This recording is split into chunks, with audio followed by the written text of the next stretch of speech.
کیا محرم میں کالا سوٹ پہننا جائز ہے؟ ثواب کا کام ہے جی آج کل تو پہننا، محرم ابھی شروع نہیں ہوا، اس لیے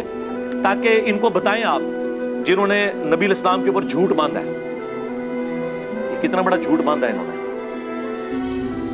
کہ انہوں نے نبی الاسلام کی طرف ایسی باتیں منسوب کی ہیں کہ کالا لباس جہنمیوں کا لباس ہے، حالانکہ کالا لباس نبی الاسلام کا سب سے مرغوب بلکہ کہنا چاہیے محبوب لباس ہے۔ آپ کا جھنڈا کالا تھا، ویسے تو آپ کو کہتے ہیں خراسان سے کالے جھنڈے آتے ہوئے دیکھو تو استقبال کرنا، اس میں خلیفۃ اللہ مہدی ہوں گے تو وہ بھی کالا سفید پرشین امپائر کا کالا جبہ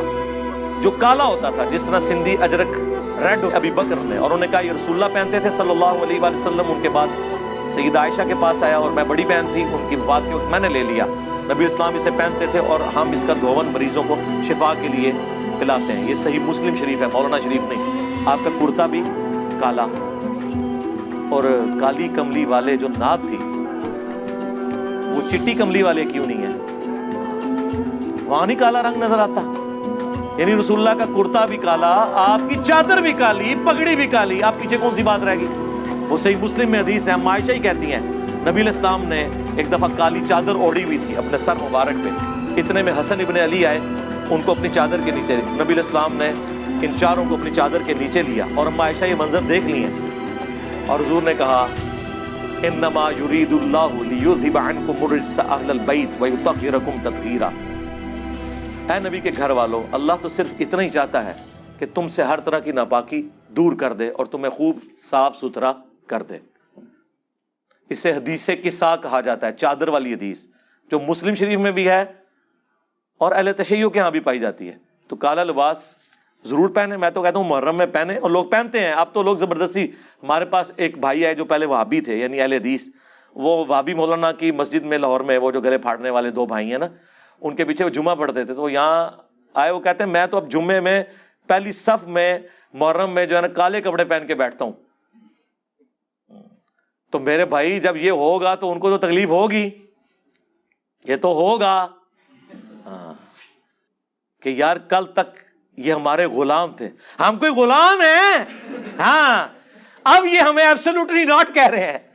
ٹھیک ہے؟ کل تک تو یہ غلام تھے، آج یہ کالے کپڑے پہن کے ایبسولوٹلی ناٹ کا انہوں نے بیج لگایا ہوا ہے،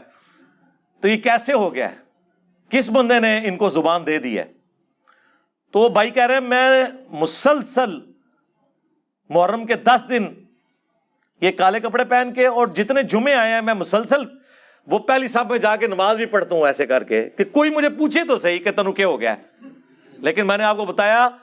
کہ حسینی آج بھی دلیر ہیں، اس زمانے میں بھی دلیر تھے، اور بنو امیہ کے خدمت گزار اس زمانے میں بھی بزدل تھے، آج بھی بزدل ہیں، جرت نہیں ہے کہ پوچھ لیں، پوچھیں گے تو کیا ہوگا؟ وہ کہے گا نکال صحیح مسلم تیری کتاب ہے۔ تو آپ مسلم شریف سے وہ انکار کریں گے، ممبر سے نہ اتار لیے جائیں، نجی محفلوں میں جو مرضی بھونکیں، وہ میں نے بتایا نا کہ نجی محفلوں میں جو مرضی آپ کہیں، آئندی طور پہ تو پرائم منسٹر سربراہ ہے اس ملک کا، اگر آپ سامنے آگے بولیں گے تو آپ کے خلاف پٹیشن جائے گی سپریم کورٹ میں، چاہے آپ کسی بھی بڑے سے بڑی پوسٹ کے اوپر ہیں کسی ادارے کی، جو کچھ کرنا ہے چھپ چھپا کے آپ نے کرنا ہے۔ اس طرح یہ مولوی بھی چھپ چھپا کے بخاری مسلم کے خلاف سازش کر سکتے ہیں، سامنے آگے کریں گے تو لوگ کہیں گے اوے منکرین حدیث، اوے پرویزیو، اوے رسول اللہ کے گستاخو، حدیثوں کا انکار کرتے ہو، لو ساڑھے ممبرا تم، سمجھ آئی آپ کو؟ اس لیے ان کی جوڈیشری کی سٹیٹمنٹ کوئی اور ہوتی ہے، پبلک سٹیٹمنٹ کوئی اور ہوتی ہے، اور خواص کے اندر سٹیٹمنٹ کچھ اور ہوتی ہے۔